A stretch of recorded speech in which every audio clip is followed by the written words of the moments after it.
Vamos a dar comienzo con el taller Ciudad Lacustre, las actividades del taller.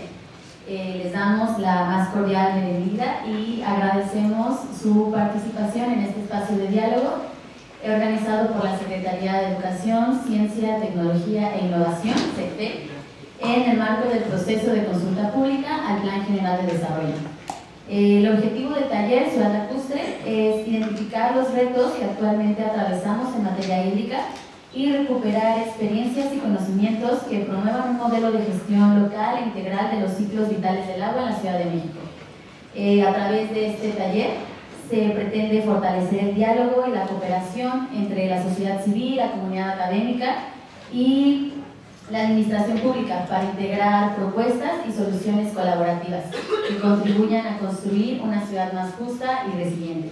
En la mesa inaugural, el día de hoy, nos acompañan el doctor Pedro Moctezuma, secretario de Educación, Ciencia, Tecnología e Innovación,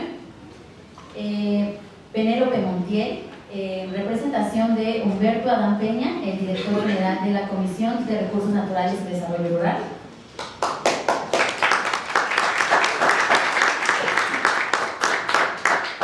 el doctor Adrián Orozco Hernández, director ejecutivo de Ordenamiento Territorial del Instituto de Planeación Democrática y Prospectiva,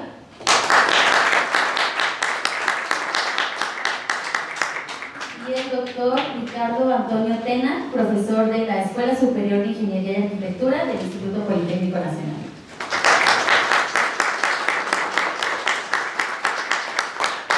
Es un gusto encontrarme aquí con ustedes. Me permito realizar un agradecimiento especial a las autoridades del Instituto Politécnico Nacional que nos han prestado estas instalaciones y en general el compromiso de todas las personas presentes para participar. Para comenzar, vamos a solicitarle al secretario de Educación, el doctor Pedro Moctezuma, que nos dirija un mensaje de orientación. Muy buenos días, Poliquilanesi. Me produce mucho placer el estar aquí con ustedes, con mi amigo Ricardo Tena, que fue decisivo para la organización de este evento de Ciudad Lacustre, justo en el corazón de la urbe de cemento, acero y todo tipo de comercio.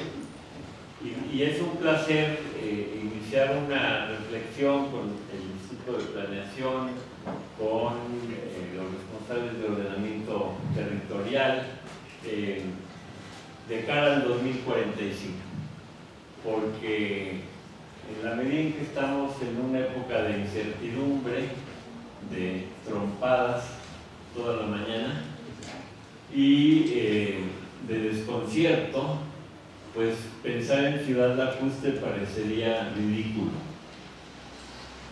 tal vez como promocional de algunos puestos turísticos de Xochimilco, pero si quisiéramos realmente encontrar en lo inmediato señales alentadoras en relación a la Ciudad Lacustre, cuando el depósito de cascajos tóxicos en los lagos, humedales, la construcción, el sepultamiento de canales, las invasiones hormiga y los despojos inmobiliarios sobre suelo de conservación, sobre áreas naturales protegidas, se dan todos los días con impunidad, a pesar de procesos y a pesar incluso de órdenes judiciales y del Ejecutivo y de llamados del Legislativo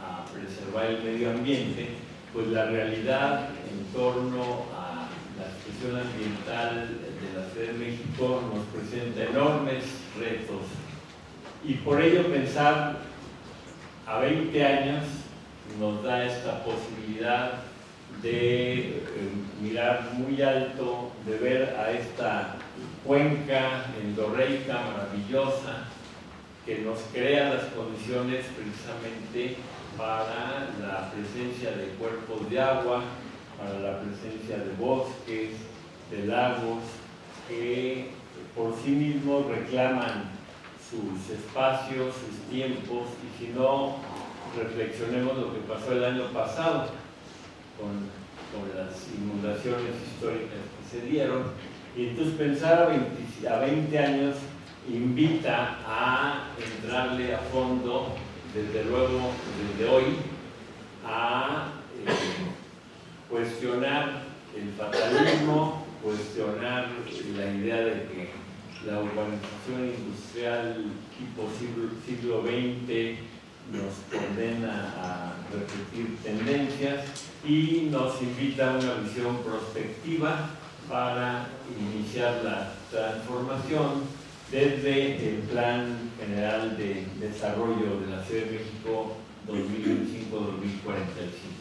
Entonces, en ese ánimo de respirar profundo, elevar nuestra visión, tomarnos de la mano instituciones, comunidades, gobierno, ambientalistas, y a quienes también nos gusta que haya producción, pero producción sustentable, armoniosa con el medio ambiente, pues podamos contribuir a esta labor que nuestros nietos y tataranietos nos agradecerán.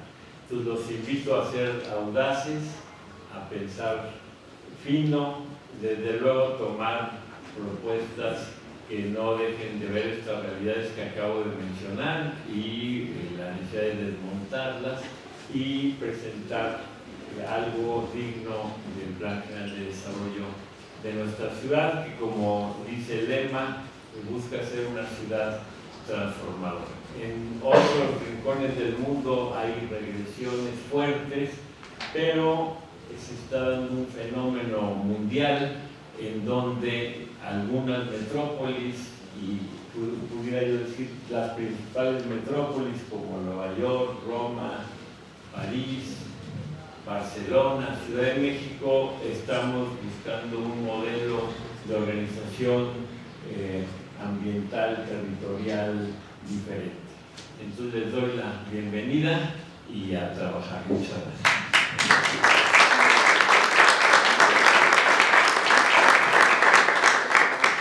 Muchas gracias, doctor.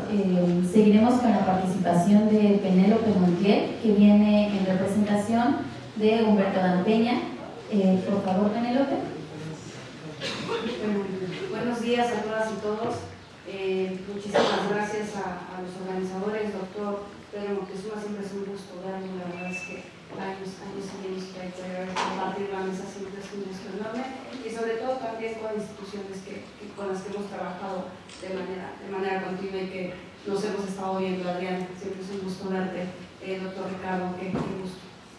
Pues bueno, y también de aquel lado, cuando llegué veía a la doctora Elena Bons, doctor Zambrano y demás. Siempre es un gusto coincidir con ustedes, sobre todo en estos foros que invitan a la reflexión, a la coordinación, a buscar estas mesas de diálogo, de discusión, porque solo teniendo estas discusiones abiertas es que vamos a poder entender y comprender lo que cada sector tiene dentro de sus preocupaciones, y del lado del gobierno, pues nuestras ocupaciones conforme a nuestras atribuciones. El doctor Moctezuma mencionaba esta visión de futuro, de cómo vamos a plantearlo a 20 años, de esta estrategia de ordenamiento. Y justo en la mañana que hacía la reflexión de Xochimilco, porque la Corena está en la parte sur de la ciudad, en la parte lacustre que todavía conservamos de esta ciudad, que a veces vemos como gris, pero que en realidad el 60% del territorio de la Ciudad de México es suelo de conservación, y dentro de ese suelo de conservación es donde se encuentra esta ciudad lacustre, pero que poco reflexionamos sobre nuestro pasado, sobre toda esta existencia que tenía la presencia de estos lagos, lagunas, canales y demás, y que hoy en día está tapizado de cemento, ¿no? Y cuando viajábamos hacia acá en la mañana, que es sumamente complejo llegar acá por hora y media de transporte, y lo mismo la parte de regreso es ¿dónde está nuestra ciudad lacustre? ¿Dónde está nuestro suelo de conservación? Normalmente identificamos esta ciudad llena de edificios, llena de torres, y queremos rescatar algo que existe, pero que pocos tenemos el privilegio de tocar, de conocer y sobre todo de trabajar en aquella parte sur de la ciudad.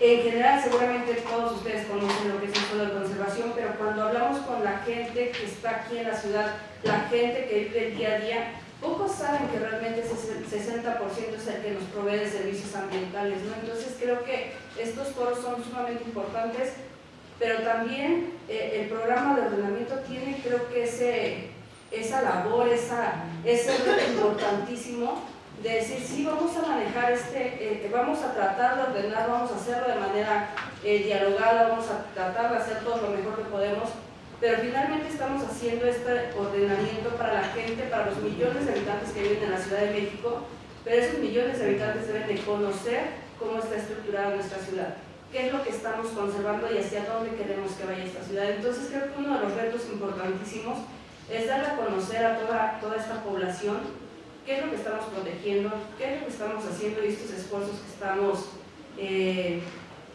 tratando de articular, ¿no?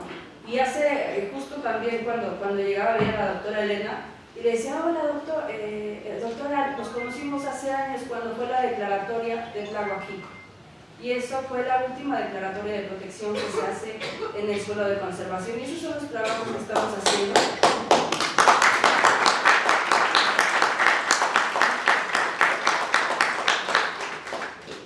El aplauso es para todas las instituciones que trabajamos en aquel momento, pero que una vez que se crea ese decreto, ¿qué vamos a seguir haciendo con ese decreto? Ya tenemos el papel, ya tenemos la protección, ahora nos faltan las acciones. Y esas acciones sin duda se van a reflejar en este programa de ordenamiento, que es lo que estamos tratando de incidir a nivel nacional y que va para 20 años. Tantos años de historia del pasado que tenemos, lo tenemos que haber visualizado hacia 20 años, ¿no? Entonces me parece impresionante ese reto y era como muy reflexivo lo que estaba pensando cuando el doctor hablaba, decía, ¿dónde vamos a meter tantos años, cientos de años de historia para tratar de ordenar los siguientes 20 años de futuro? Pues con eso cierro, les agradezco a todas y todos, les agradezco su participación. Perdón, la invitación, ya que me adelanté, les agradezco muchísimo la invitación. Es en representación de nuestro director general, el maestro Adán Peña Fuente, y pues estamos a la orden. Gracias a todos.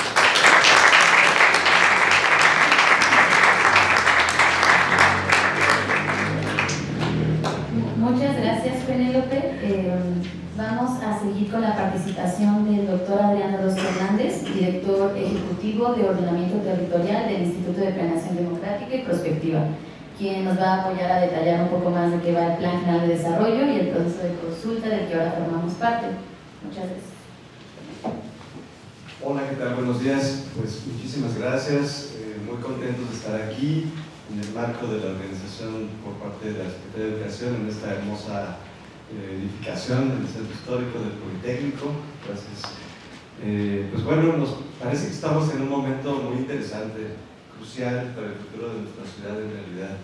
El proyecto de Plan General de Desarrollo que se elaboró desde el Instituto con la participación muy activa de las distintas secretarías de Estado, del Gabinete, con distintos encuentros con académicos, sociedad civil organizada y comunidades, pues bueno, parte de tres objetivos fundamentales.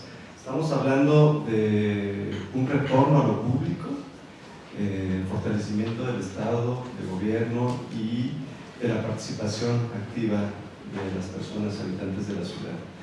En el marco de un urbanismo que tienda a lo socioambiental, donde justamente estamos planteando una planeación que parte desde el territorio y desde los conocimientos desde abajo, ¿no? O sea, está toda la parte técnica, científica que se está elaborando, los instrumentos, los indicadores y tal, pero a partir de un conocimiento situado en el territorio y desde la experiencia de la gente.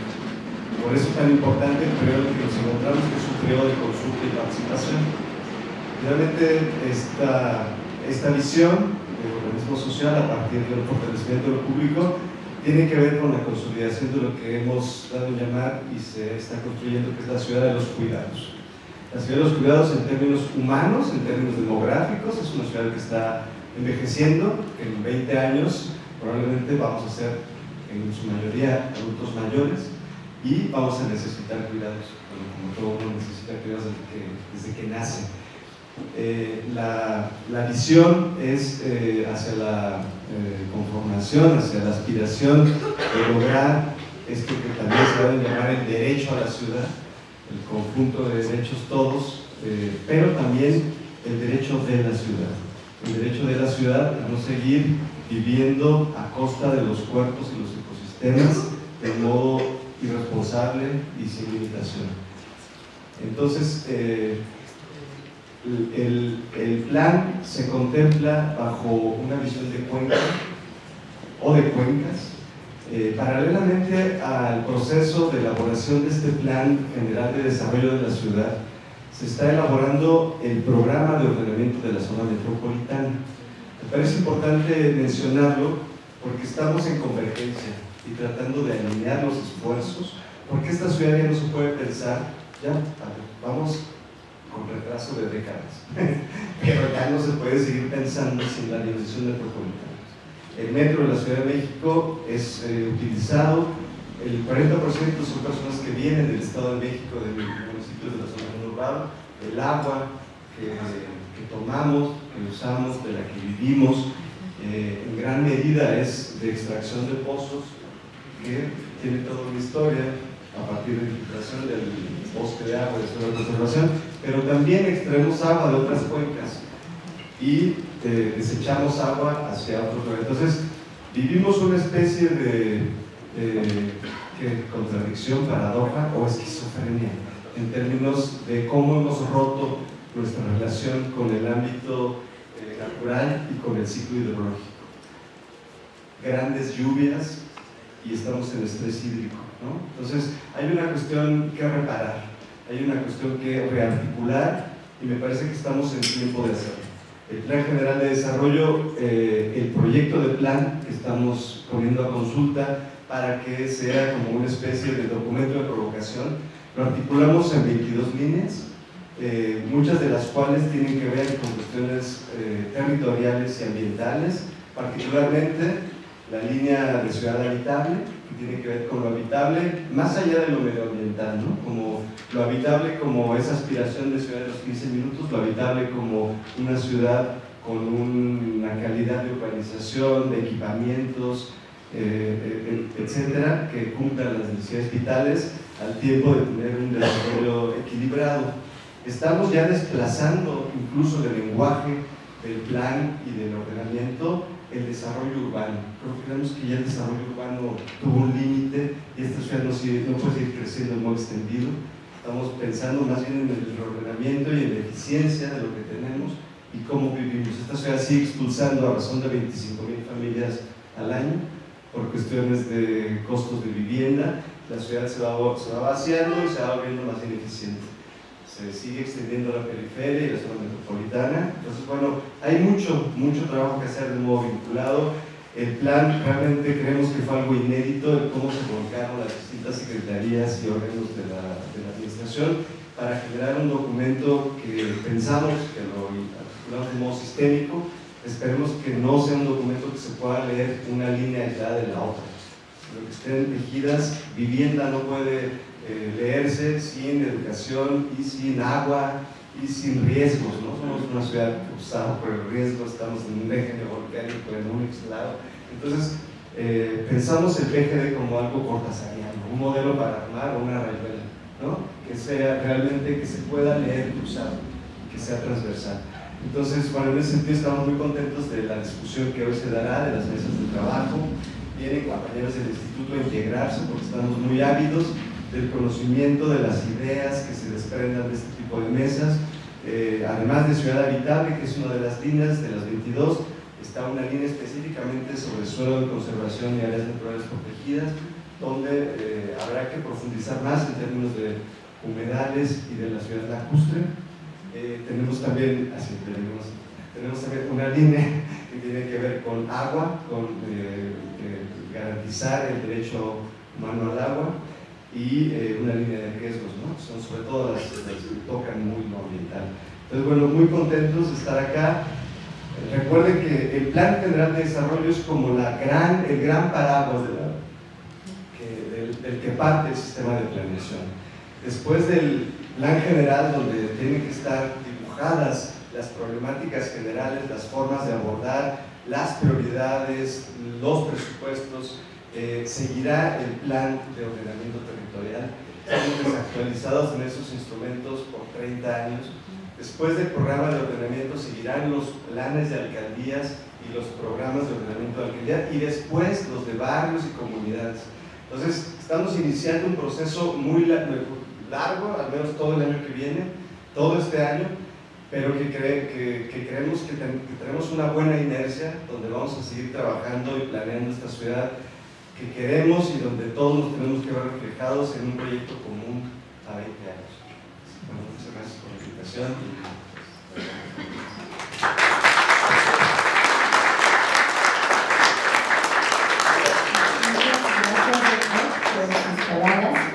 Seguimos con el doctor Ricardo Antonio Tena, profesor aquí del Instituto Politécnico Nacional de la Escuela Superior de Ingeniería y Arquitectura. Adelante. Bueno, muchas gracias, muy buenos días a todos y a todas. Gracias a Pedro por este impulso al trabajo de análisis, de consulta, ¿no?, de esta perspectiva de la ciudad lacustre. También gracias a las autoridades que tienen a bien participar y apoyar este trabajo. Yo, a nombre del director de mi escuela, el doctor Ignacio Vázquez, también doy la bienvenida y agradecemos que se nos dé la oportunidad de participar y de ofrecer como anfitriones nuestra casa, ¿no?, esta vieja escuela de Academia de Música de la Ciudad de México, ¿no? Es un espacio patrimonial recuperado por el Politécnico y que nos ha servido para esto, ¿no? También nosotros venimos trabajando desde hace mucho y somos tal vez compañeros de batalla de muchos de los aquí presentes en diferentes puestos, ¿no? Y este trabajo de la problemática del agua la venimos trabajando en nuestros seminarios del posgrado desde hace tiempo, por lo menos un año. Venimos trabajando la temática, venimos trabajando también desde hace mucho con otros compañeros de la UAM, de la UNAM, sobre estas problemáticas, y pensamos que ya hay experiencias anteriores de los planes de desarrollo y sus alcances, ¿no?, y las críticas correspondientes. Pensamos que un plan de desarrollo es un punto de arranque, a diferencia de cómo se pensaba antes, que era casi la Biblia, ¿no?, y algo inmodificable. Pensamos desde la academia que no podemos avanzar sin un diálogo de saberes, ¿no?, saberes entre diferentes actores, entre los académicos, la población, las comunidades indígenas, los trabajadores de diferente tipo, ¿no? Y este diálogo de saberes está basado en una perspectiva y en una escala. Eso no se puede trabajar cuantitativamente. O sea, para nosotros los datos cuantitativos son eso, son datos. Y pensamos que la parte importante es la parte humanista, es la escala humana, ¿sí? Y no creo que deba ser un punto de llegada al final del plan. Yo creo, y creemos varios compañeros, que más bien es un punto de partida. Y la prueba de ello es que estamos aquí, en los proyectos, ¿no?, en esta escala y con la gente. Sabemos que hay determinantes a las que debemos de ser conscientes, ¿no? Entre ellos, por ejemplo, cierto tipo de nomenclaturas, ¿no?, que confunden al no declarar, por ejemplo, la caracterización de suelo de conservación de áreas rurales, ¿no? Y cuando son áreas rurales, quienes venimos tratando desde ese tiempo sabemos que son cuestiones agrarias, ¿no?, y que sí tienen que ver con las cuestiones ambientales, sin duda, con el agua principalmente y con la tierra. Y este problema es un problema que pensamos nosotros debe de seguirse desarrollando, ¿no? El agua tan buena que tenemos todavía nos parece que debería de aterrizarse, ¿no? A nivel del control de las comunidades. Sí, a muchos les asusta, ¿no? ¿Por qué la gente no puede tener el control del agua? Es un problema, ¿no? De su agua, de su territorio. ¿Por qué tenemos que tener dependencias? ¿Por qué el agua se tiene que concesionar por parte de instancias que ni siquiera les interesa su territorio, ¿no? Esos son problemas que seguramente ustedes ya han analizado, ya han discutido y donde nosotros también participamos y queremos seguir participando, ¿no? Y siempre agradecemos la oportunidad y la apertura, ¿no? No nada más en ese sentido, sino en el otro, ¿no? Con temas transversales, ¿no? Por ejemplo, se aprecian carencias como la falta en el plan de la consideración de los derechos culturales, ¿no? O sea, ¿cómo queremos tratar con comunidades si ni siquiera tenemos presentes los derechos culturales? Ahí, por eso, porque el agua está considerada de una manera objetiva, muy buena, con muchos alcances y da muchos elementos para poderlo aterrizar. Pero si no sabemos que el agua es de los mexicanos, que somos personas, no números, ¿no? Si el agua es de las comunidades, no con nombre nada más, sino con localidades, con dinámicas. Esa situación también podría y debe estar, como ya se ha dicho, atravesada por perspectivas, ¿no? Una podría ser la gestión integral de riesgo, que son transversales a muchos elementos. Otras que tienen que ver con algo que se reconoce en el plan, en el que se ha trabajado, es la complejidad de la problemática, ¿no? Pero sin embargo, no hay una estrategia de análisis complejo, ¿no? De eso. O sea, se reconoce la complejidad, se reconoce el conflicto o los conflictos de intereses, pero tampoco tenemos estrategias para ello. Entonces, yo creo que esto que está iniciando, y aunque se apruebe el plan que esperemos contenga los mejores elementos, la idea es trazar un plan de trabajo, ¿no? Para seguir retroalimentando, no cerrar la puerta, ¿no?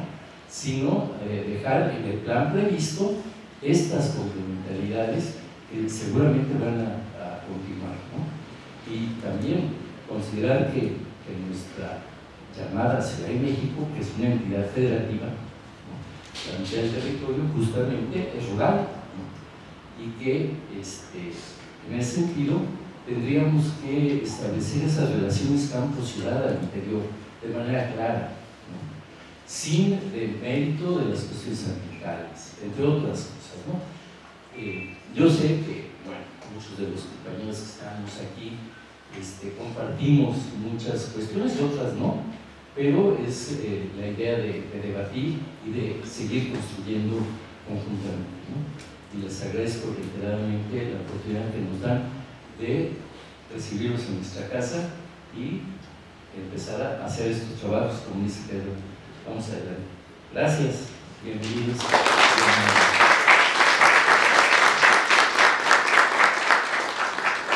Muchas gracias, doctor. Bueno, daremos seguimiento a las actividades del día de hoy. La Dirección General de la Comisión de Recursos Naturales y Desarrollo Rural preparó una conferencia sobre la temática que hoy nos convoca y posteriormente tendremos dos presentaciones que esperamos sirvan como introducción a la temática del taller. Pues le pedimos que a la mesa.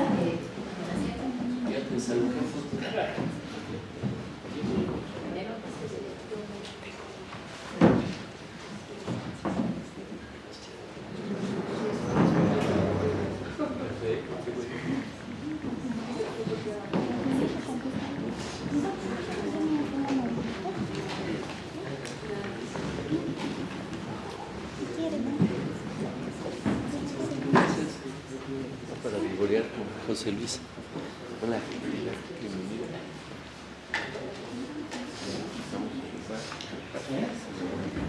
Si nos pueden apoyar con la producción de la presentación de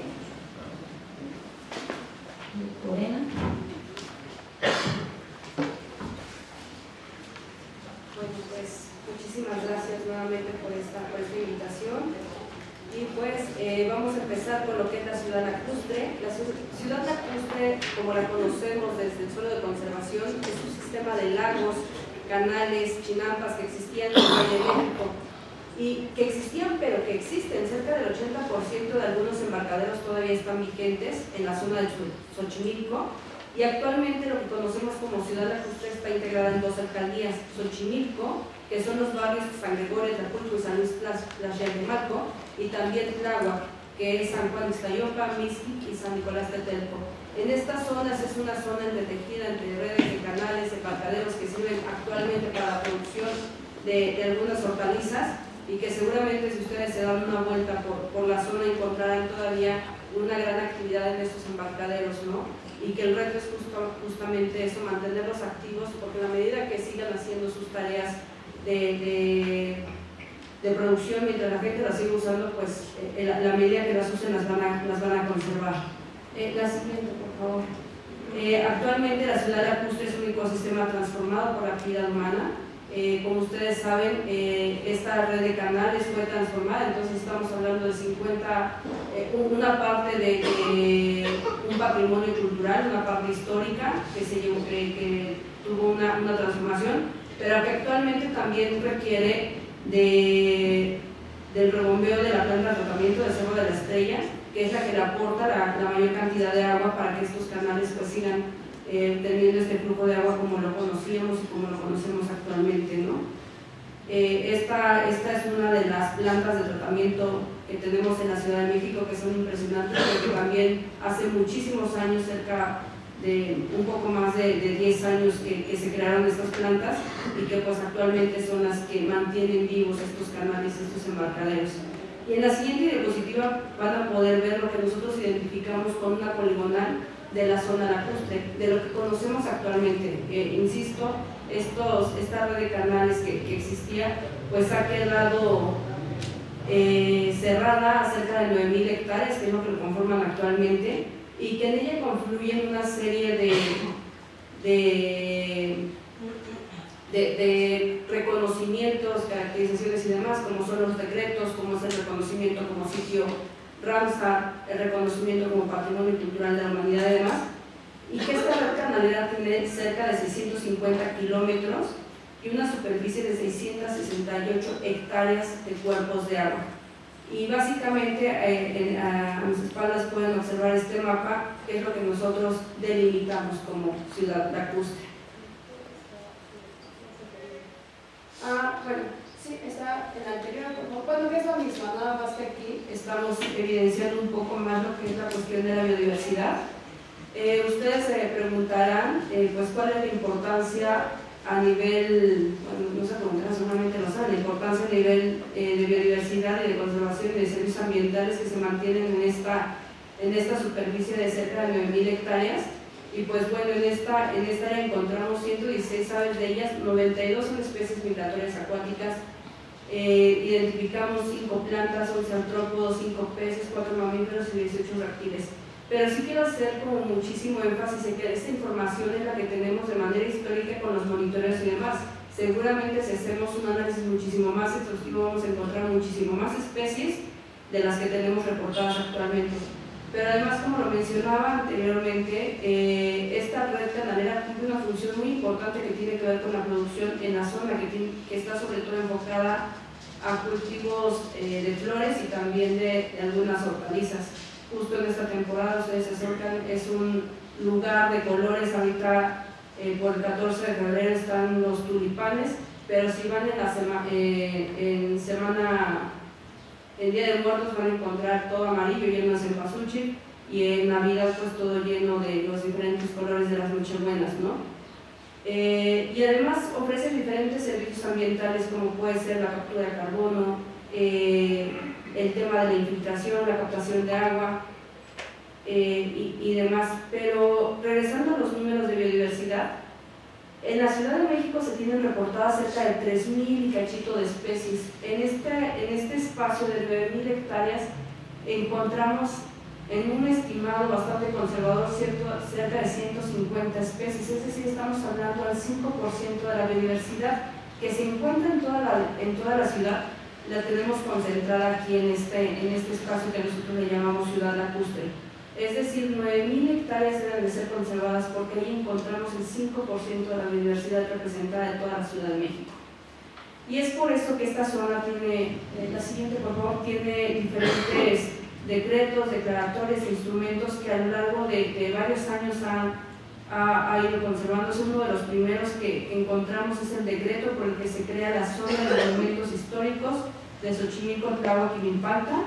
El otro tiene que ver con la inscripción de la lista del Patrimonio Mundial de la UNESCO en 1987.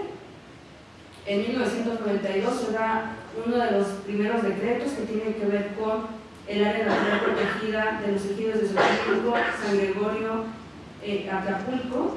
También es reconocida como una ELCA, tiene una declaratoria como sitio Ramsar, y en 2004 se crea también una declaratoria local, que es la categoría de Parque Estatal, denominada Parque Estatal Santuario Agua Laguna Sequico. Me voy a ir un poquito más rápido porque son bastante, cerca de 10 declaratorias, instrumentos de protección son los que convergen en este espacio tan pequeño, pero que hablan de la importancia no solo de la biodiversidad, sino también del patrimonio histórico y cultural que encontramos ahí. En el 2017 se da la designación como sitio importante del patrimonio agrícola mundial. Entonces imagínense toda la dimensión, todo el patrimonio que resguarda este espacio tan pequeño. Y es en 2019 donde también se da la integración de la Zona Mundial Natural y Cultural de la Humanidad en Xochimilco, Tláhuac y Milpalta, lo que era conocido en ese momento como la Dirección Ejecutiva de la Zona Patrimonio. Y una de las últimas declaratorias, que era la que comentaba al principio de mi participación, es la del área natural protegida como Tláhuac-Jico, que son cerca de 3.000 hectáreas y es un área natural protegida de carácter federal. Es decir, que todas estas denominaciones quedan englobadas en una declaratoria de carácter federal, que además es reconocido, a diferencia de las otras declaratorias, es reconocida a nivel presidencial y que le da un estatus muchísimo más alto respecto a su protección. Ahí también vamos a encontrar que tiene su programa de manejo, el área natural protegida San Gregorio, pero que solo abarca una parte de todas estas 9.000 hectáreas. Y el programa de manejo, ¿para qué nos sirve? Pues nos indica qué se puede hacer, dónde se puede hacer y cómo se puede hacer. Actualmente, si no me equivoco, la CONAP está elaborando también el programa de manejo, ya para terminar, para cerrar ese instrumento de protección que tiene que ver con el decreto y que lo enmarca en el programa de manejo de Tláhuac-Jico.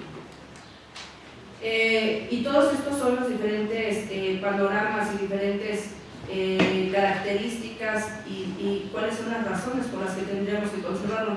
Sin embargo, toda esta zona que ustedes conocen pues tiene una serie de problemáticas que hemos identificado y que bien lo comentaba el doctor hace un momento, que los tenemos identificados, pero que nos falta hacer una planeación de cómo vamos a atender esa problemática y que a lo mejor lo hemos estado haciendo de manera muy aislada y muy atomizada, pero bueno, pues algunas de las que les vamos a presentar en la siguiente diapositiva tienen que ver con el tema hídrico, ¿no?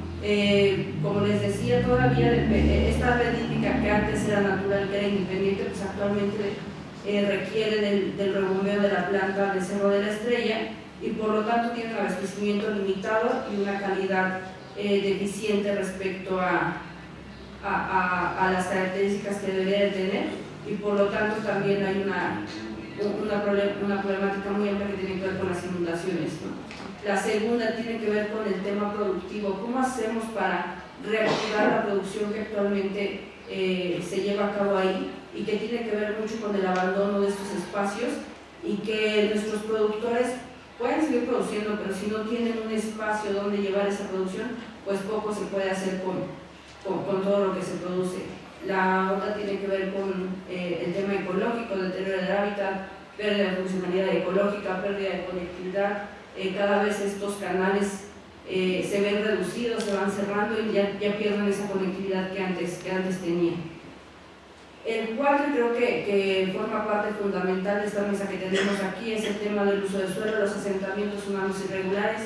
Se tiene registrado en promedio que cada año en la Ciudad de México, en toda la Ciudad de México para la Ciudad de Conservación, se estaban perdiendo cerca de 300 hectáreas anuales. Este año, de manera histórica, aún seguimos perdiendo, pero ya en menor proporción. El año pasado se tiene un registro de 40 hectáreas perdidas en zona de conservación, y tan solo para la red canalera existen cerca de 3.19 hectáreas perdidas por asentamientos humanos irregulares. Si bien ha ido reduciéndose un poco esa aceleración que tenían respecto a la pérdida de suelo de conservación, pues todavía estamos hablando de 3 hectáreas de pérdida que necesitamos recuperar para mantener esos servicios ecosistémicos y ecológicos. Otro de los temas otro de los problemas que hemos notado muchísimo en esa zona tiene que ver con el turismo, la falta de regulación y la falta de estudios de capacidad de carga que existen en la zona, ¿no? Una de las actividades que más se ofrecen en la zona de Xochimilco tiene que ver con los kayak, pero no tenemos el número de kayak que están funcionando, no sabemos cuántos están entrando a la zona, no hay un reglamento que pueda modelar esto, y tampoco tenemos un estudio de capacidad de carga que nos pueda determinar pues, si lo están haciendo bien, si lo están haciendo mal. De manera nada más observando, pues vemos que son demasiados, ¿no?, los que están en la zona, y que siempre el impacto es en los mismos espacios y demás. Y el tercero, que tiene que ver con la normativa de instrumentos de planeación y regulación desactualizados o que no tienen vigencia. Al menos, por ejemplo, en el caso del programa de manejo de San Gregorio, como saben, cada 5 años por normatividad se tienen que estar actualizando estos programas de manejo. El de San Gregorio ya se tendría que haber actualizado y seguimos todavía con ese programa de manejo, ¿no? Entonces son un montón, bueno, y qué les digo del Programa General de Ordenamiento Ecológico del Territorio, que también lleva varios años, que tenemos que también seguir construyendo para su actualización, sobre todo para dar certeza de qué es lo que estamos protegiendo, pero también hacia dónde tiene que ir esta ciudad sustentable. Y bueno, desde la Corena pues hemos identificado una serie de ejes de acción. Por favor, la siguiente. Para atender esas problemáticas, los ejes de acción están enfocados en la recuperación ambiental, el fortalecimiento productivo y el ordenamiento del territorio. Si nosotros tenemos esos 3 ejes establecidos y podemos ir haciendo acciones, sumando estrategias, creo que vamos a poder hablar de una ciudad lacustre diferente, ¿no? Una ciudad lacustre donde exista conectividad entre estos canales, donde se dé la conservación de la biodiversidad, pero sobre todo es muy importante que podamos reactivar la producción. Mientras la gente no ocupe esos espacios, mientras no siga teniendo una forma de vida sustentable y que además se vea reflejada en su mejora de calidad de vida, pues difícilmente van a poder conservarlos, ¿no? Entonces tenemos que pensar en estrategias que permitan la conservación, la producción productiva, pero sobre todo que la gente que está en la zona pues tenga un medio de vida digno para que puedan seguir realizando estas acciones de conservación. Y en la siguiente, por favor, vamos a encontrar algunas de las propuestas en las que actualmente trabaja la Corena. La primera tiene que ver con el abastecimiento y calidad de agua. Una atrás, por favor, donde dice abastecimiento y calidad de agua. Actualmente la Corena trabaja en la rehabilitación de las redes canaleras, pero también de las plantas de tratamiento, la restauración de bordos y canales para mejorar el flujo de agua, los sistemas de bioremediación para tratamiento de aguas estables domiciliares. Y esto es un trabajo maravilloso que se realiza con los productores de manera voluntaria. Algunos productores han decidido poner algunos biofiltros y ellos mejoran la calidad y las condiciones de agua de sus redes canaleras. También con diferentes instituciones hemos trabajado en el monitoreo de la calidad del agua, y vemos con agrado que cuando las personas que se dedican a la producción adoptan estos biofiltros, pues mejora muchísimo la calidad del agua, pero ellos lo ven reflejado de manera directa en la producción de sus hortalizas. Y ese es un ejemplo muy claro de cómo se puede combinar la conservación con la producción de hortalizas, la producción de alimentos, que además estos alimentos pues llegan a la ciudad, llegan a nuestras mesas. La siguiente tiene que ver con la recuperación productiva del sistema chinampero. El objetivo es reactivar la superficie agrícola inactiva, fortalecer la producción agroecológica, consolidando el sistema chinampero como un modelo productivo, cultural y ambientalmente sustentable. Actualmente se tiene una superficie de 1.243 hectáreas de tierras inactivas. El compromiso de la Corena es que estas hectáreas puedan reactivarse, puedan seguir produciendo y sobre todo crear una especie de refugios para especies que son emblemáticas de la zona, como puede ser el ajolote y algunas especies de peces. ¿Hacia dónde están dirigidas las propuestas? Pues tiene que ver justo con esta recuperación de estas chinampas abandonadas, la recuperación de estos embarcaderos que actualmente solo de los 47 que tenemos identificados a San Gregorio, cerca de 10 son los que únicamente se están usando de manera cotidiana para el sistema productivo. Y finalmente, pues esto se tiene que ver reflejado en la reactivación de la producción tradicional, sobre todo de la zona y con un enfoque sostenible. Creo que muchos de nosotros hemos consumido lechugas, hemos consumido espinacas y demás, y pocas veces sabemos que vienen de esta zona lacustre, porque efectivamente tampoco nos indican qué es lo que estamos consumiendo en los mercados locales, o porque no tenemos este acceso a estos productos. Y otra de las estrategias que no está marcada aquí, pero que también es muy importante, es justo abrir mercados locales, abrir mercados agroecológicos donde las personas puedan consumir estos productos. De nada sirve que nuestros productores están haciendo un esfuerzo y que nosotros estemos rehabilitando embarcaderos para la producción si estos alimentos no llegan a la mesa de todos, ¿no? Y sobre todo que sean de manera directa para que pues, podamos consumir también nosotros con calidad pero a un precio razonable. La siguiente estrategia tiene que ver con el tema del medio ambiente. Estos espacios de canales, embarcaderos y demás son refugios térmicos que permiten que ciertas especies puedan vivir ahí. El objetivo de la Corena es reintroducir las especies, pero hacerlo una vez que estos sistemas ambientales nos garanticen la calidad para que estas especies puedan regresar a estos entornos. No de nada nos sirve liberar especies si no vamos a tener la garantía de que puedan sobrevivir bajo las características de cambio climático que tenemos actualmente, o no tener claro cuál es la calidad del agua en estos canales. Por lo tanto, la propuesta es el retiro de especies invasoras. En la zona canalera tenemos algunas especies como carpa y tilapia. La rehabilitación de estos refugios, que nosotros le llamamos refugios térmicos, para que podamos reintroducir a los ajolotes.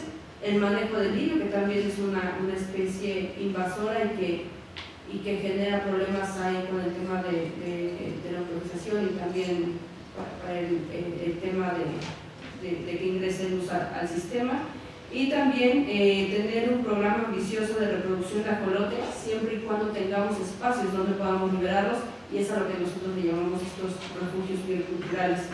El impacto esperado pues, es mantener el equilibrio ambiental y la calidad de vida de las personas que habitan en la zona.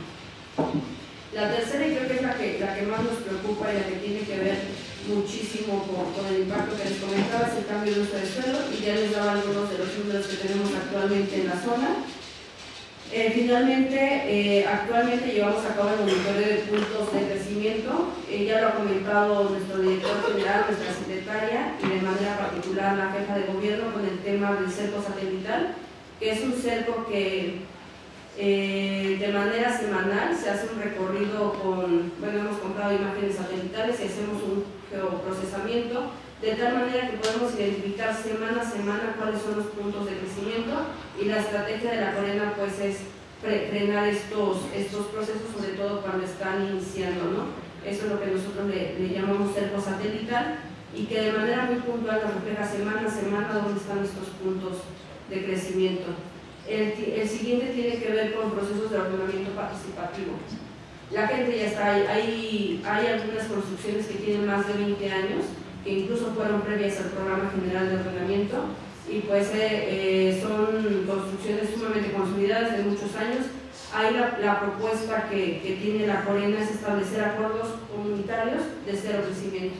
Actualmente tenemos 6 en proceso, que tienen que ver sobre todo con la zona de la montaña, pero la intención sería también llegar a estas zonas de la ciudad lacustre para poder también frenar un poco el tema del crecimiento.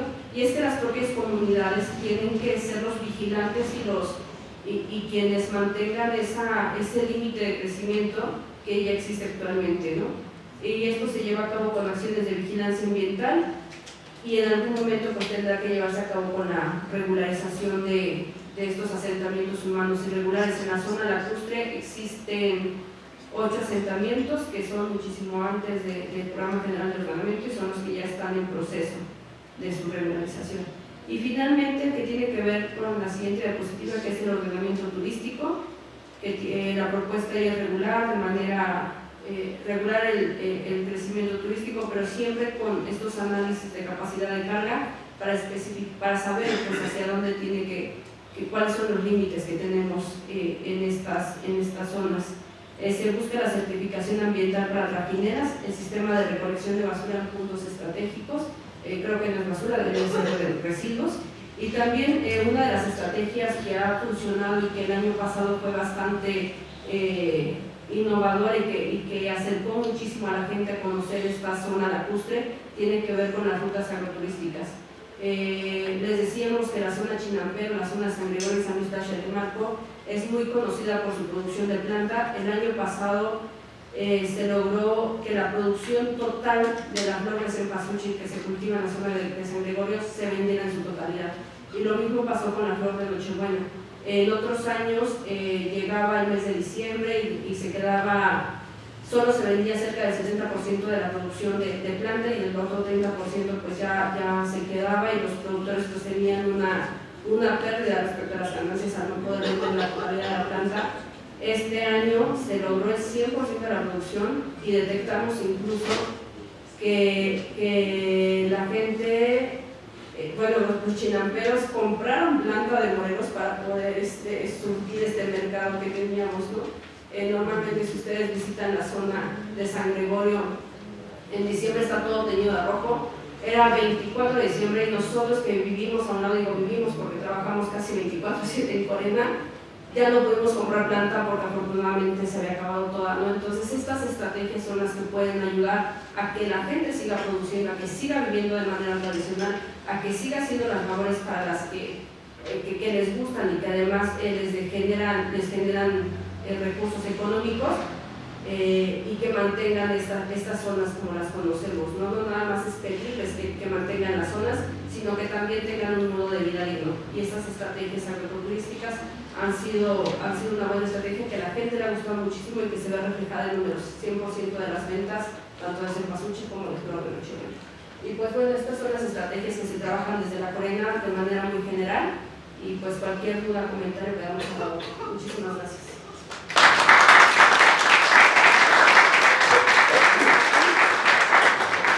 Agradecemos mucho a Penélope por tan valiosa información que vino a compartirnos. A continuación, pedimos que nos acompañen al presidium el doctor Luis Zambrano González, investigador del Instituto de Biología de la Universidad Nacional Autónoma de México, y la licenciada Andrea Paz y la maestra Brisa Lara de la Secretaría de Educación, Ciencia, Tecnología e Innovación. Vamos con una serie de ponencias, muchas gracias Penélope, que igual serán introductorias a la temática y posteriormente pasaremos al trabajo en grupos que ya les estaré explicando la dinámica. Esperamos que venga el doctor Luis Zambrano.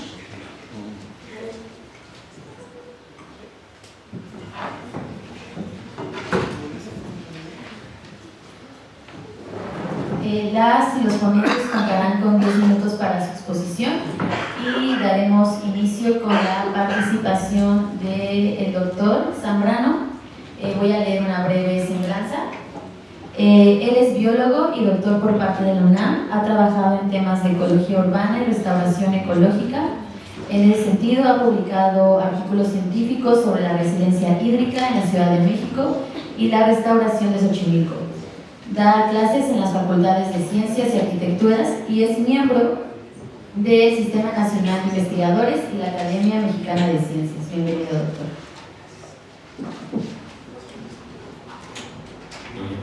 Ya puse mis 10 minutos para tardarme. No sé si pueden poner allá. Muy bien. No sé. ¿Sí se oye? Voy a empezar mi plática, bueno, es a partir de la Ciudad Lago, de lo que queremos platicar aquí. Y la que sigue, digo, lo que hemos venido haciendo desde hace bastante tiempo en mi laboratorio ha sido tratar de predecir qué es lo que puede pasar en los dos grandes problemas que tenemos en la Ciudad de México. El primero es inundaciones, el segundo es falta de agua. Déjenme decirles que en términos generales somos de las pocas ciudades en el planeta en el que tenemos los dos problemas, y eso está relacionado con las malas prácticas que llevamos fundamentalmente los últimos 50, 60 años en esta ciudad, pero que hemos venido usando pues, desde más o menos 1600 y cacho, donde decidimos secar el lago en donde estamos viviendo. Entonces lo que decidimos es hacer algo que además normalmente no se discute, y es ¿qué pasa cuando nos inundamos y qué va a pasar en el futuro cuando nos inundemos por cambio climático? ¿Y qué pasa cuando nos falta agua y qué va a pasar en el futuro? Entonces, estas figuras, como tengo muy poco tiempo, en realidad no las voy a explicar mucho, pero en pocas palabras lo que dicen en términos generales es que estamos perdiendo agua de infiltración en el corto, mediano y largo plazo, y entonces vamos a tener mucha menos agua en el futuro. Y vamos a tener muchas más zonas de inundación, porque en el futuro, en términos de cambio climático, va a seguir lloviendo lo mismo, pero va a llover con lluvias torrenciales, se van a cortar los tiempos de lluvias. Entonces sí tenemos un problema muy serio y tenemos que actuar ya. Y qué bueno que está el Plan General de Desarrollo, que nos va a permitir por lo menos generar estas ligas a 2040, porque ya en el 2040 vamos a estar sufriendo, ya empezamos a sufrir, pero vamos a estar sufriendo bastante más, ¿no? La que sigue. Algunas de las cosas que hemos venido haciendo nosotros, por ejemplo, es esto en términos de altitud de inundaciones. ¿En dónde nos vamos a inundar más? ¿Y en dónde nos estamos inundando menos? Nos estamos inundando más bien. Y en este caso es, entre más abajo estemos en la cuenca, nos inundamos más. Y eso tiene lógica, el agua corre para abajo a final de cuentas. Pero entonces tenemos que estar viendo las zonas, no importa si es un lago, no importa si es Xochimilco, no importa si es el parque, el nuevo parque donde estaba el Naim, etc. Hay otros lugares que están más abajo y que están ocupados por personas y que estamos sufrirán inundaciones en el momento en el que haya lluvias torrenciales, sí o sí, porque no hay drenaje que aguante ese tipo de cosas. La que sigue, no solo el gran problema es eso, o sea, es un problema complejo que genera además dinámicas un poquito más fuertes. ¿Qué es lo que estamos viendo cuando estamos sobreextrayendo del acuífero? Porque lo estamos sobreextrayendo y el año pasado lo sobreextrajimos bastante más. ¿Qué es lo que estamos viendo? Que esas zonas que son susceptibles a la inundación también son las que más se hunden. Esto es, las que más se subsidian. En pocas palabras, son las que van a estar todavía más abajo y se van a inundar más todavía. Y hay zonas, por ejemplo en Xochimilco, que se están hundiendo 30 a 40 centímetros por año. 30 a 40 centímetros por año, multiplíquenlo por 3, 4 años, y ya antes una persona que se encharcaba a la altura de la rodilla, ahora se ahoga.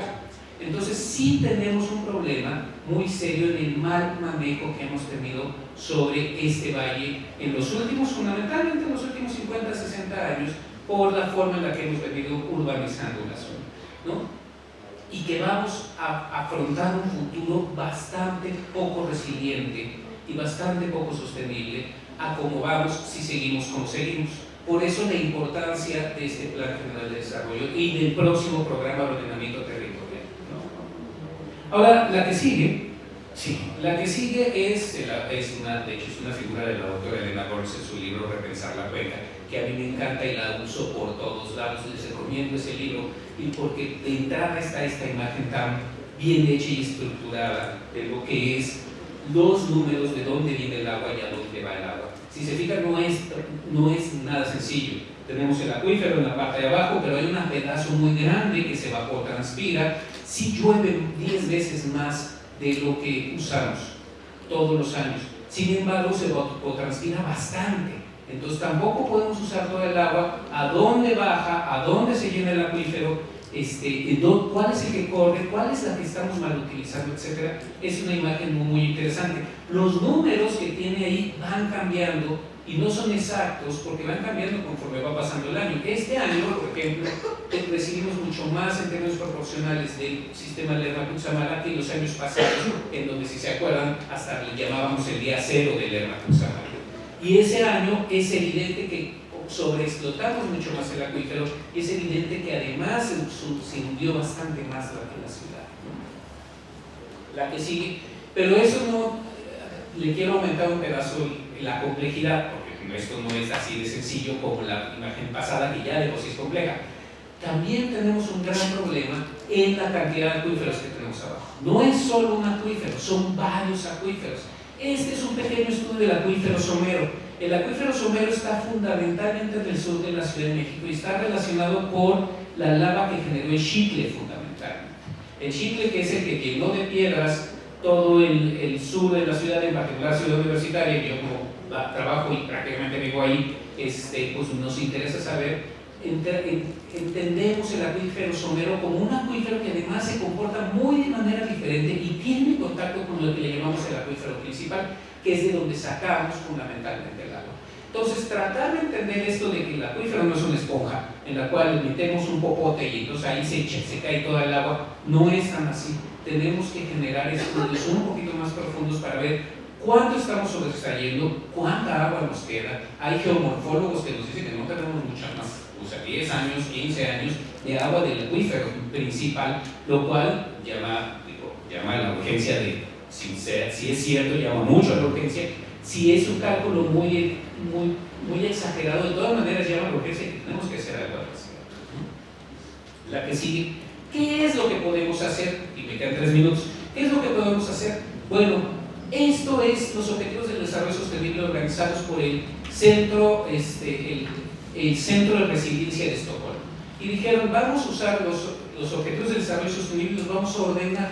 Y si se fijan, el orden está muy interesante, porque es como si fuera una pirámide. En la base de la pirámide están las partes biológicas, en el medio están las partes sociales y hasta arriba está la parte económica. ¿Qué pasa? ¿Qué quiere decir esto? Que si yo quito un pedazo de la base, se cae la pirámide.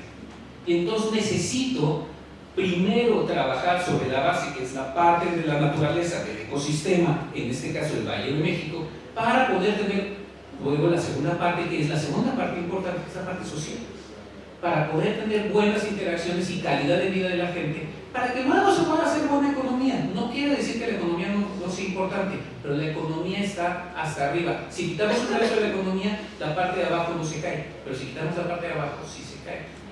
Ahora, ¿qué es lo que normalmente hacemos en esta ciudad? La volteamos. Y entonces siempre pensamos, no, la economía es lo más importante, porque tenemos el objetivo de la economía y luego ya vemos cómo le beneficia a la parte social, y eso a ver si le beneficia a la parte económica. Y les puedo dar 7,000 ejemplos, pero como tengo ya 1 minuto con 40 segundos, no se los voy a dar. Pero les puedo dar 1000 ejemplos de cómo hemos hecho esto mal. ¿Sí? Ahora, ¿cómo podemos? Bueno, un ejemplo rápido, porque es esto, lo hizo un estudiante que era postdoc, que es Carmel Marcelo Cantero, es cómo estamos haciendo un problema en términos de flujo de agua de un ciclo de retroalimentación negativa o positiva, pero que generan problemas negativos.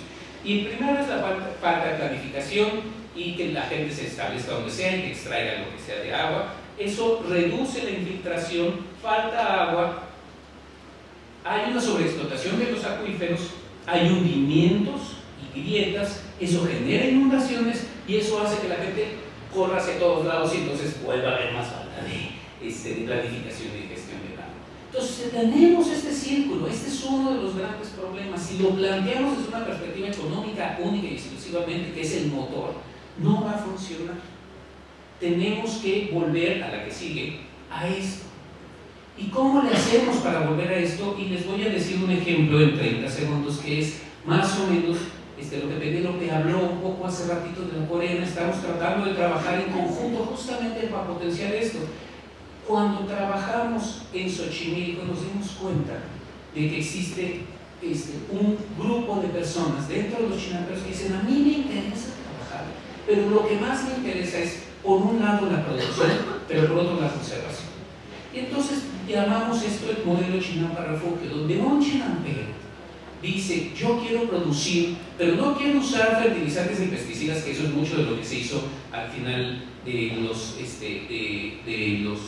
las administraciones, que les regalan pesticidas, que les regalan fertilizantes. No quiero usar eso y quiero ser un refugio para las especies nativas. Y además, la calidad del agua, si esas especies nativas funcionan, esa calidad del agua me dice que esa es una buena calidad del agua y no estoy contaminando mis cultivos y por lo tanto no estoy contaminando a la gente. Entonces generamos ese modelo en donde, si se fijan, la base es la ecología. Yo quiero generar una mejora ecológica del lugar y luego la parte social, el chinampero se ve beneficiado y al final la parte económica, ¿no? Que es, me veo beneficiado, lo puedo vender mejor y entonces lo puedo vender en un lugar. Y ya como se me acabó el tiempo, este es otro círculo de retroalimentación positiva, en donde básicamente es eso. Les damos, se genera el refugio, se genera la forma en la que el refugio mismo puede darle mejora a la ecología, se mejora la forma en la que el chinampero puede generar producción chinampera y se genera la forma en la que puede vender mejor sus productos. Y entonces más gente quiere tener ese refugio. Y es así como, con esto termino, aquí sigue, gracias, con esto termino, sí se puede, lo podemos hacer, tenemos que cambiar un poco la filosofía y tenemos que voltear la pirámide.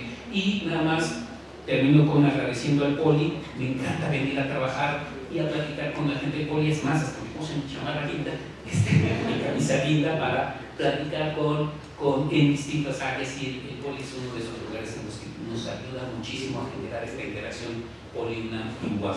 Muchas gracias.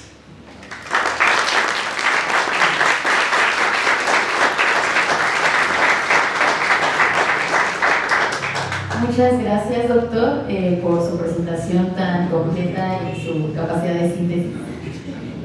Ahora le daremos la palabra a Andrea Paz y Brisa Lara.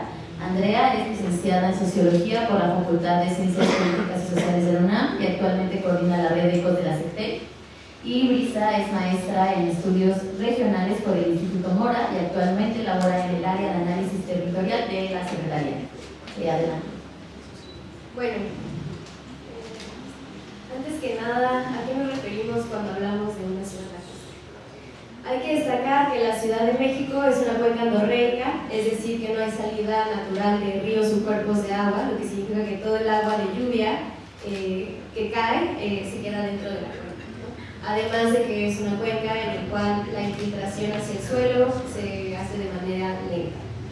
Históricamente, la Ciudad de México estaba conformada por un sistema de lagos interconectados que se extendía desde la Sierra de Chichinautzin hasta el norte de la cuenca, con una superficie superior de 1.100 kilómetros cuadrados.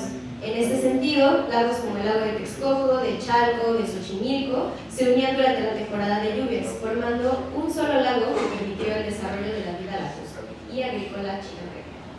Este paisaje se transformó a principios del siglo XX, cuando el lago fue drenado por iniciativa de Íñigo Noriega durante el gobierno de Porfirio Díaz. Esto a partir de la apertura del canal de la compañía. Desde ese momento, las aguas fueron expulsadas de la subcuenca y el paisaje cambió para siempre. Después de la Revolución Mexicana, los pueblos ribereños recuperaron parte del antiguo lecho lacustre a través del reparto agrario, dando origen a los ejidos que hoy conocemos. Actualmente todavía contamos con vestigios de este majestuoso sistema lacustre, que es lo que hoy conocemos como las zonas de Xochimilco y de Tláhuac. Y bueno, actualmente la metrópoli enfrenta un profundo problema de sustentabilidad centrado en la gestión del agua, la sobreexplotación de acuíferos, la urbanización en zonas de recarga, el crecimiento inmobiliario irregular que provoca también hundimientos, grietas, fugas que agravan la escasez hídrica. Y al mismo tiempo la deforestación, la limitada infiltración pluvial y el asolve de la infraestructura incrementan las inundaciones con aguas contaminadas. Y bueno, es una situación que se intensifica con la llegada del cambio climático, ¿no? Entender que vivimos en un antiguo lecho de un sistema de lagos no es un dato histórico menor, es una clave para comprender nuestros hundimientos, nuestras inundaciones y nuestra escasez de agua. Reconocer esta realidad es el primer paso para reconstruir el equilibrio hidrológico que permita un futuro más sostenible para la ciudad. Y en ese sentido, educativamente existe un compromiso con el cuidado del medio ambiente a partir del nuevo modelo de la nueva escuela mexicana, que es el proyecto educativo crítico, humanista y comunitario que busca la formación integral, es decir, no solo desarrollar conocimientos porque sí, sino también pensamiento crítico, diálogo con valores éticos, democráticos y la participación comunitaria. Esto con el fin de formar ciudadanos autónomos y comprometidos con la transformación social. Entre algunos de los principios que se fundamentan en la nueva escuela mexicana se encuentra el respeto por la naturaleza, el cuidado del medio ambiente a través de la conciencia ambiental y el desarrollo sostenible que impulsa la protección del entorno ambiental. La educación ambiental integral que promueve la práctica ambiental y el pensamiento crítico desde la educación inicial, fomentando el respeto por todos los seres vivos. La infraestructura y acciones sustentables en escuelas para promover el combate del deterioro ecológico y fomentar el medio ambiente. La disposición de contar con instalaciones educativas seguras, es decir, que puedan enfrentar a fenómenos naturales y proteger la seguridad de la comunidad educativa. Por ello, la participación comunitaria, la participación comunitaria a través de los comités de madres y padres de familia resultan fundamentales para fortalecer este vínculo entre también las instituciones educativas con el entorno ambiental en el que se insertan, promoviendo así una corresponsabilidad activa en el cuidado y en la mejora de los ambientes en el cual se encuentran las escuelas.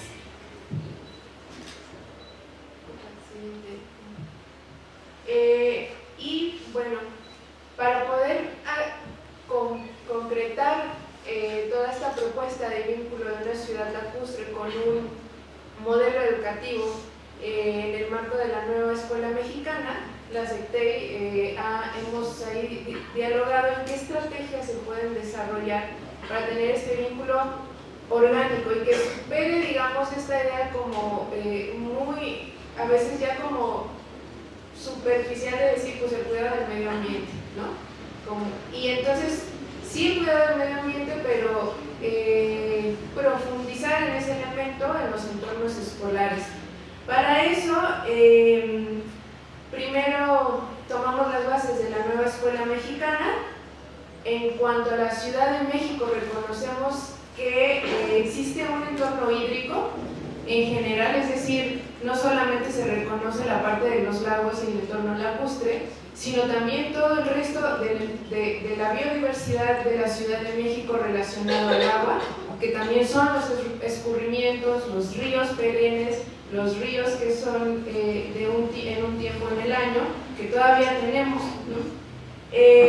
Y identificando, digamos, esta biodiversidad en la que habitamos todas y todes, pero también los entornos escolares, ¿no? Y ese es como sacar la idea de que sacar a los estudiantes de las aulas es entender que además hay un entorno con el cual vamos a convivir, que es comunitario, que también es ecosistémico, que es medioambiental, ¿no?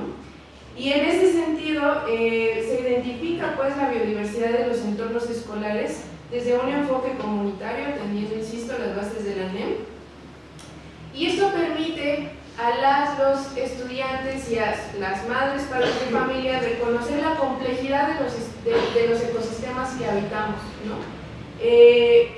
Poder además, cuando se conoce, se identifica esa complejidad de los entornos,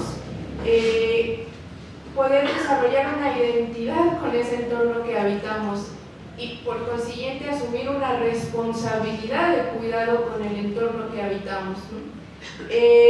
Otro elemento que consideramos propicio al analizar los entornos escolares medioambientales, pues es que desde las primeras infancias, las juventudes, las adolescencias, conozcamos de primera mano los factores locales que hay en nuestras comunidades y entonces con ese aprendizaje estimular conocimientos, desarrollos tecnológicos, innovaciones desde primeras edades respecto a los entornos locales, ¿no? Es decir, lo que llamamos, digamos, a veces técnicamente, un desarrollo endógeno, ¿no? Es que se vean las capacidades del entorno y no de manera adultocentrista, ¿no? Sino desde las infancias, incluso ellas nos pueden enseñar muchísimas cosas en la relación con nuestro entorno. La siguiente, por favor. Y bueno, aquí un ejemplo de ellos es la estrategia de campaña de separación de residuos. En esta estrategia analizamos en la SECTEI algunas regiones como escuelas en las que podemos incidir. Hay muchísimos más planteles en la Ciudad de México, por supuesto, pero la SECTEI pues ha ido al territorio gracias a ciertas escuelas, gracias a programas como 1, 2, 3 por mi escuela, Do, Re, Mi, Fa, Sol, sobre todo una estrategia estelar de la SECTEI, pues Educación Utopía. Entonces, yendo a estas escuelas con sus territorios, las mapeamos e identificamos factores como muy generales. Por ejemplo, las áreas de valor ambiental, las áreas naturales protegidas, y que también se contraponen con espacios, por ejemplo, de basureros clandestinos, cercanos a las escuelas, reconociendo como estos factores, pues atender una estrategia de residuos sólidos que supere el PET, orgánico, etcétera, y que se pueda entender los factores medioambientales que hay en el entorno y cómo esa separación de residuos puede tener un impacto positivo en el entorno, y no solamente adentro de las escuelas, sino en sus espacios medioambientales. Siguiente, por favor. Y bueno, aquí está, esa campaña ya está en marcha. La SEDEMA, aquí está el logo para que le pongamos atención, pero bueno, había sido como general y ahora ya estamos vinculándonos con las escuelas, ¿no? Con la SECTEI, con la Autoridad Educativa Federal, para que se pueda traducir también en los planteles escolares. Siguiente, por favor. Otro análisis que hemos hecho como de las estrategias escolares con sus entornos es precisamente el del entorno hídrico. A mí me gusta mucho en lo particular este mapa porque parecería que hay un entorno hídrico inexistente al centro de la Ciudad de México, pero si podemos ver en el mapa cómo también hay corrientes de agua al centro, pero están entubadas, recuperamos algo que parecería perdido, que es la memoria hídrica que tenemos de la ciudad. Y en ese sentido pensábamos diseñar, o estamos pensando en diseñar, dos tipos de regiones de intervención de entorno escolar relacionado a lo hídrico, que son identificar que lo que llamamos ciudad lacustre es más allá de un lago, aunque propiamente el término técnicamente obedece al lago, pero que este lago históricamente se ha nutrido o tiene una relación con los escurrimientos, es decir, con el resto de los cuerpos hídricos, ¿no? Y que en ese sentido los entornos escolares no son como homogéneos en el ámbito hídrico. Es decir, hay escuelas, por ejemplo en la Magdalena Contreras, ¿no? Que van a ver sus montañas y que hay escurrimientos en esas áreas, ¿no? Y propiamente no es el polígono de Ciudad Lacustre que hemos estado viendo, pero tiene que ver con este ecosistema complejo que mencionábamos y que los estudiantes lo pueden reconocer. Y entonces identificar ese entorno como hídrico, como un bosque que tiene agua, por supuesto, y que se puede preservar, que se puede cuidar. Pero también, ¿qué pasa con los entornos escolares aquí precisamente, en este edificio, donde aparentemente ya no hay agua, pero alguna vez hubo, ¿no? Y digo aparentemente porque en realidad están entubados, ¿no? Y entonces recuperar la memoria hídrica desde las infancias es otra estrategia que estamos promoviendo. Siguiente, por favor.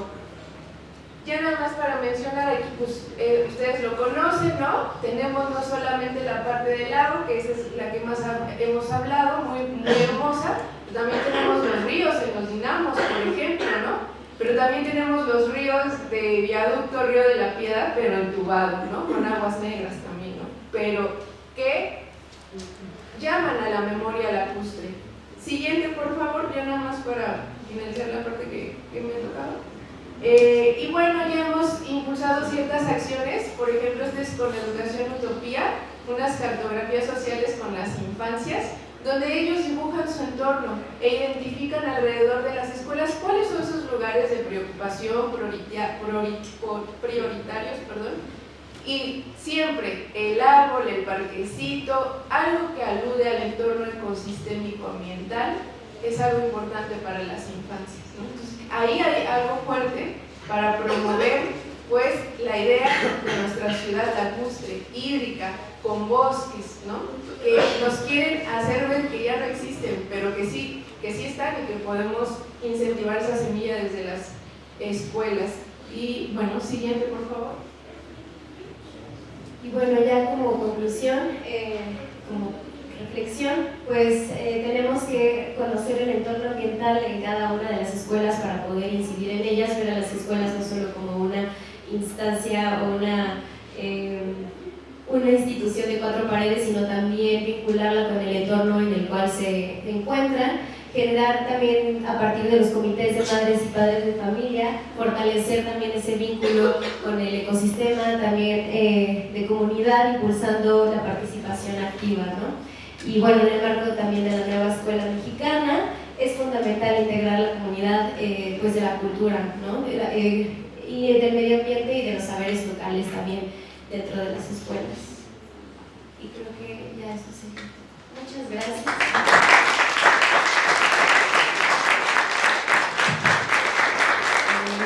Muchas gracias a las y los ponentes. Creemos que con la información aquí vertida y la serie de ideas y estrategias que acaban de exponerse por parte tanto de la representante Corena como del doctor Zambrano y de las compañeras de la SECTEI, pues podremos construir un espacio de discusión y de recabación de propuestas muy productivo. Ahora pasaremos ya a la dinámica propiamente del taller. Vamos a integrar los grupos temáticos sobre los que se desarrollará la jornada. Al principio, creo que cuando se registraron les dieron como alguna noción. Se las voy a explicar brevemente. La dinámica está pensada en 2 momentos. Primero trabajaremos sobre la identificación de la problemática que actualmente atraviesa la Ciudad de México en materia hídrica. Luego tendremos un breve receso. Bueno, estaba planificado 12:30, creo que lo recorreremos un poquito, 12:40, 12:45 para tener más tiempo de discusión. El receso es aquí en el patio. En el patio también se está exponiendo una maqueta de la UAM Xochimilco respecto de la temática del taller, y luego volveremos a las aulas para un segundo momento. Este segundo momento de discusión está pensando para definir propuestas y acciones concretas que puedan ser incluidas en el PGD, y que es la información que se le entrega al Instituto de Planeación Democrática para la inclusión en el plan. Finalmente, estamos pensando cerrar los grupos de trabajo a las 2:20 de la tarde para estar de vuelta en el auditorio y que cada grupo temático pueda exponer las propuestas, las acciones, las conclusiones a las que llegaron. Ahora voy a darles la información de los grupos, en qué salón van a estar y quién nos está coordinando, para que puedan identificar y moverse con la persona que corresponda. Tenemos que en el salón 1 trabajará el grupo sobre restauración y conservación de cuerpos de agua. Este está coordinado por mi compañera Emily Sandri, que no sé si estás por acá. Es Emily, ella coordinará el primer grupo. En la sala de juntas, que es en la planta baja, estará el grupo sobre técnicas de aprovechamiento, recarga e infiltración de agua, coordinado por mi compañero Israel Galicia. No sé si está, bueno, está, ahorita le pedimos que suba. En el salón 2, es aquí en esta misma planta, estará el grupo sobre saneamiento, coordinado por mi compañera Andrea Paz. Y en el salón 3, estará el grupo infraestructura hidráulica, coordinado por mi compañera Sara Agualo, que es ella. Pedimos que pues todos y todas las asistentes que ya tienen identificados, porque a algunos se les extendió una invitación como directa y se les asignó un grupo, que puedan seguir las instrucciones de mis compañeros. Y quien todavía no tiene un grupo de trabajo, pues se pueda acercar para organizar donde puedan integrarse. Si todavía no lo identificaron en el momento del registro, pues se acerquen para asignarles uno. Y pues sería todo por este primer momento. Esperamos que sea una jornada muy productiva. Muchas gracias. Gracias.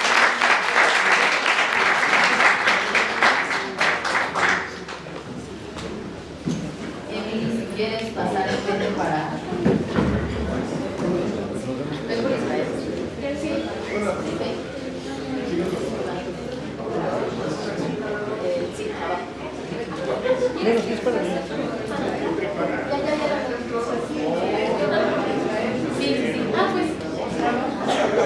en la planta, pero quienes estén en el grupo 2 sobre técnicas de apoyo.